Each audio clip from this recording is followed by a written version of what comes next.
Hey everybody, it's Kneecap here, and in this video, I'm going to be going over the top gear for you to farm before the actual season starts. Season 1 starts in midnight.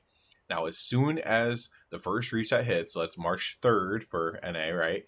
As soon as that first reset hits, Mythic 0 dungeons are going to be available for all 8 midnight dungeons. That's not like Algathar Academy or Pit of Saran. It's the 8 midnight dungeons are going to be available on Mythic 0. They are going to be on a weekly lockout. So you're really only going to have 2 weeks to try to even farm this gear if you want to do it that way. And so you'll have 2 weeks to try, and we're going to go over like the gear that you want to be targeting and what dungeons maybe to target specifically that have a little bit better gear for you. Although, again, you might want to do them all. It's important to note, first of all, it's important to note that I've tried to make this video multiple times. The first time I got something wrong. The second time Blizzard clarified something that the devs didn't necessarily say 100% correctly in an interview. And so the third time I even put a little bit more work into it, did a little bit of math, and we'll talk about that as a disclaimer as well, and put together a bit of a list of things that you could be targeting in these Mythic 0 dungeons for these first couple weeks until the actual season opens. More disclaimers. There's other ways to get gear as well. There's other ways to get gear that's extremely comparable or even better or slightly worse. So you don't have to farm Mythic Zeros. I like doing this. I'm putting out this video because this is something that I am personally doing because I like doing it. And if you want to do it, you're more than welcome to do the same thing as me, right? That's kind of what I'm sharing this for. It's just because it's what I like doing. You absolutely don't need to do this. And, it's fun for me to try to farm and have chase items, essentially, that I'm going for. So, that being said, so now that we have all that out of the way, the last disclaimer is that this is just math I did myself. Sims are not reliable yet. Once you can simulate, you could just run Droptimizer and get the exact 100% best possible gear for you, right? But Sims are not super accurate yet, and so this is me just doing some rough math. It's not exact. Yes, I do imagine that it would come up with like similar results. I did weight certain things a little bit higher than normal just because I want it to feel good as well. I don't want it like, yes, if something does 1% more damage but it feels like crap, then for this early season I'd rather it feel good personally. So I did wait on that. There's also a set bonus on some rings, and I weighted those really high. I don't even know if the set bonus is good, but I weighted it really high because set bonuses are cool. So that's like another little mini disclaimer. So now that I've given you 72,800 disclaimers, let's go ahead and get started and talk about some of these actual items. So when you go to the midnight dungeons here, you're going to see the 8 midnight dungeons, not current season. That's going to have, well, that's actually last season, but current season is going to have like Algathar's Academy and stuff like that. So let's go through each item. We'll go like by slot instead of by dungeon, I think. But some dungeons we are basically going to avoid, but that doesn't mean you shouldn't do them, because the chances that you get these exact items are insanely low. I also want to say that if you did somehow manage to get all of these items exactly how I'm going to tell you, then you should really enchant everything with mastery and probably gem everything with mastery. I was basically trying to get crit and haste to certain thresholds that make the spec Ret Paladin feel stronger, and or not feel stronger, just feel better, right? To make it feel more fun to play. And the mastery is going to be a bit low. So if you did somehow get this gear and you wanted to enchant it or gem it, you would probably want to put mastery on it, and very, very heavily favor mastery based on the stats distributions here. So from Murder Row, for helm, we have this great helm off the first boss, the Great Helm of Temptation. So this is going to have critical strike mastery on it. This is probably going to be, what you want to target as a helm. Although, again, there's other good helms as well, and there's other good helms in all content. I won't keep saying it, but it's important to know that if you don't get the Great Helm of Temptation in the first 2 weeks, you're fine. Okay. Next up, let's go to Necklace, and we're going to head to Den of Nalorak here, and we need to find the necklace, which is right here, the Yoke of the Charging Bear. 66 crit, 126 haste, so you can get the Yoke of the Charging Bear if you can. We're actually going to head back to Murder Row, so this is another Murder Row one, and we need to find the shoulders here. So the shoulders here are 59 haste and 35 mastery. They drop off the last boss, Cinder Fury.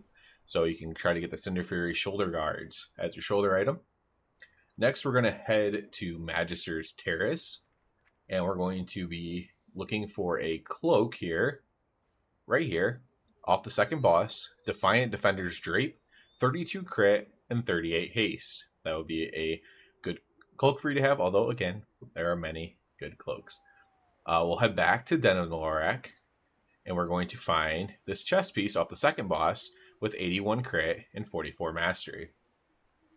Next up, we'll do risks, and we will head to Mycera Caverns. So the Mycera Caverns risks are right here off the first boss, and these have 26 haste and 44 mastery, the Troll Hunter's Bands.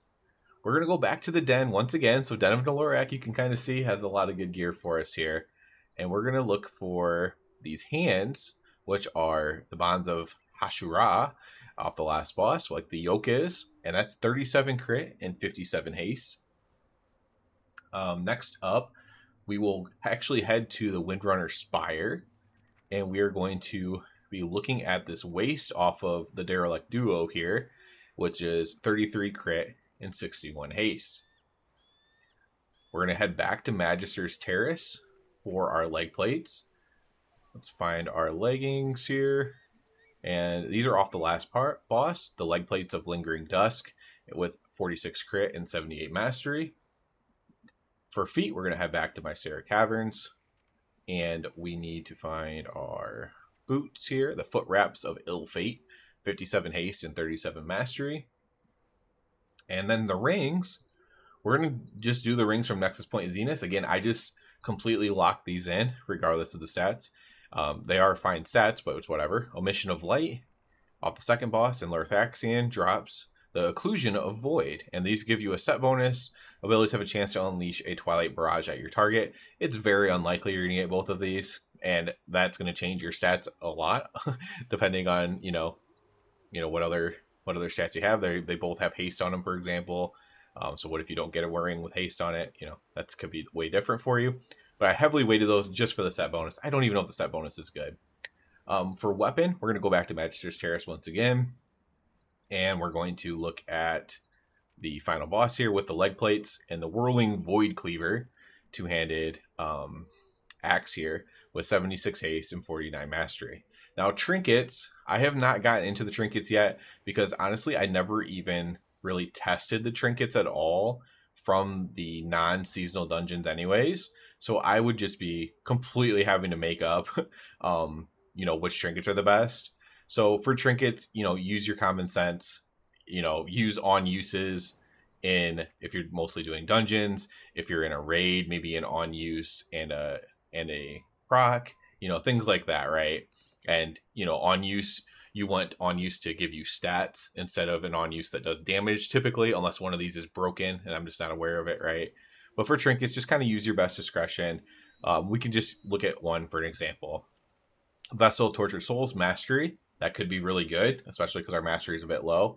Your spells and abilities have a chance to awaken a soul. Each soul you collect increases your strength by 30 for 1 minute. So, maybe this one could be good. I have no idea because you're going to increase strength, which is also really good. And it has mastery on it, which your mastery is probably going to be a little bit low if you want with these stat weights. So again, I heavily weighted my stat weights to get to certain thresholds with crit, certain thresholds with haste to make the spec feel fun to play. But that doesn't mean that it's necessarily going to do the absolute most damage.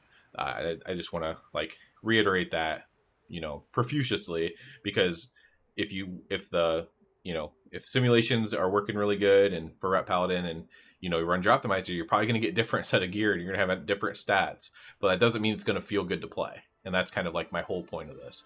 This is the type of gear that I'm going to be going for. Obviously, I'm not going to get all of this, but I'm going to keep in mind that I want to have, I don't want to have 8% haste. It's going to feel terrible if you have super low haste. I don't want to have, low crit can be fine, but I don't want to have 12% crit if I can avoid it, right? And mastery is generally going to be good, generally speaking, for us. And then of course we're kind of avoiding versatility for the most part as well. But especially while we're trying to get some base stats up to a certain level that feels fun to play. Haste feels really good to play with as Ret right now, especially with certain talents that we might be playing. So I really tried to weigh the haste. Like I had a hard set number I wanted to get to haste. The crit I was a little bit more relaxed and was fine going a little bit lower on. But the haste number I was pretty firm on trying to get to around that 20% haste mark. Because honestly, I think even at 20% haste, it doesn't feel the greatest for Ret. But certainly when you're below it, it doesn't feel good at all. Like, could you play at 15% haste? Absolutely.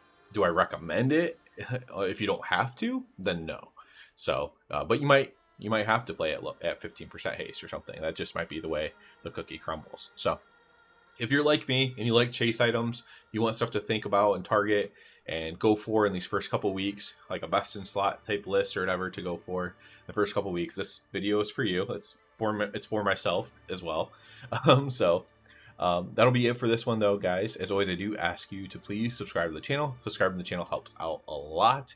If you're already a subscriber, I encourage you to check out the Patreon link in the description down below. And other than that, everybody, have a good one.